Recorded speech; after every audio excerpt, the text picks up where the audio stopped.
Commence à avoir des pensées du type « je peux »,« je suis capable »,« je suis grand »,« je suis fort ». Des pensées qui vont t'inspirer et inspirer les gens qui sont autour de toi. Alors que nous avons entamé la dernière semaine de l'année 2024, il est important que chacun de nous se rassure qu'il s'est bien projeté en 2025 et qu'il a convenablement organisé et planifié son année 2025. Dans cette vidéo, j'aimerais t'offrir 4 outils qui te permettront de faire de 2025 une année victorieuse. Outil numéro 1. Abandonner les pensées limitantes. Les pensées limitantes sont toutes les pensées qui amènent un individu à croire qu'il ne peut pas, qu'il n'a pas et qu'il n'a pas assez de valeur pour réaliser de grandes choses. Si tu as ce type de pensée, alors tu entretiens et tu cultives des pensées limitantes. Ce type de pensées limitantes, tu dois les laisser en 2024 parce que si elles te suivent dans la nouvelle année 2025, tu auras tendance à avoir le même type de résultat. Et je sais que ce n'est pas ce que tu veux.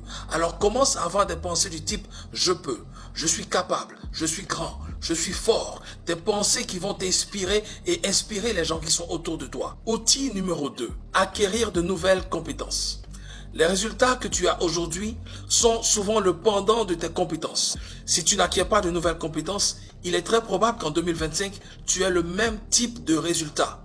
Alors, cherche des choses qui conviennent à tes centres d'intérêt, des choses qui peuvent effectivement apporter de la valeur ajoutée autour de toi, dans ton travail, peu importe, mais il faut absolument que tu cherches autour de toi des choses qui peuvent être profitables à ta famille, à toi-même, à ta communauté, à la boîte où tu travailles. C'est à cette seule condition que tu pourras monter en compétences, c'est-à-dire avoir de nouvelles compétences ou renforcer tes compétences actuelles, et c'est ce qui te permettra de faire de 2025 une année victorieuse à tous les niveaux. Planifier ton temps. La planification du temps est quelque chose de fondamental. La plupart des gens font des épargnes en matière de finances, mais gèrent très mal leur temps. Alors que le temps est l'un des éléments clés dans la réussite de tout individu.